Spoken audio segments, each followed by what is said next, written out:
Hi guys, welcome back to my YouTube channel. So आं दायो बरन थांगासिनो बेयाव आंनि लोगोनि दुकानाव जनानै दङ दायो थांसै आरोना बरनो दसे नेगासिनो लोगो हायगोन ना हायाबा हारसिं थांसै बरनो स' नायलांबाय थादो दा बरननायखौ दसे खिथिनोसै आं हायोबा चिकेन दङ बारा खिथिनो हानाय ना गाइस जों नै दायो बरननो लाइन जाबाय बहुत मानसि टाइमानो जाथ'वाखै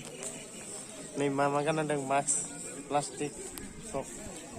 स' आंनि बेकग्राउन्डआव नै बहुत मानसि दङ दाबो टाइमानो जायाखै आं स्टार्टआनो जायाखै स' गाइस लायबाय थादों नोंथांमोना लागासिनो साउन्डआ बारा जानाय नङा लाजिनाय मोन्दों बारा आवाज खालामनो दा देखली तू कौन सा Daimari एल आई लिख दी आई लिख दी आई এই যে নিচে তো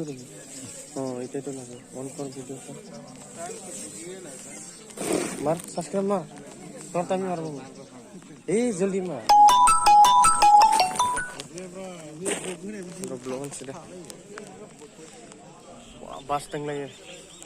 सो दाबो टाइमानो जायाखै माला फन होनो नेगासिनो फाइन जानानै दङ आंथ' लास्टावसो स' इथिंबो दङ नै मानसिफ्रा दावराव जाहांबाय फन होनो मोनैनि गसंनो जानानै स' गासिबो मागौनि दासो जाबाय दासो हाबजेनबाय फन होनो आंनिफ्राय खिथादो हाबजेननायखौ खिथिनोसै आं नै बिथिं दायोसो हाबजेनबाय सासे बेबो लेडिसफोरखौ सोग्रोदो बा जेन्टसफोरानो मा लोगोआ होना हायखांबाय नै होबाय ना दे नोंहासो होनो मोनगौबाय स' नै बे रेड स्पर्टिं मटाफाइ दाबो होनो मोनाखै बिथाङा स' दासो खांबाय गास बर होननाय खांबाय स' बर होनायाव भिडिअ खालामनो मोनासै लाजिनो मोनोमोन ओंखायनो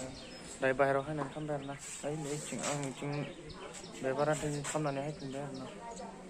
नथिं लैथिं होगासिनो मानसिफ्रा स' गाइस बर होना हायखांबाय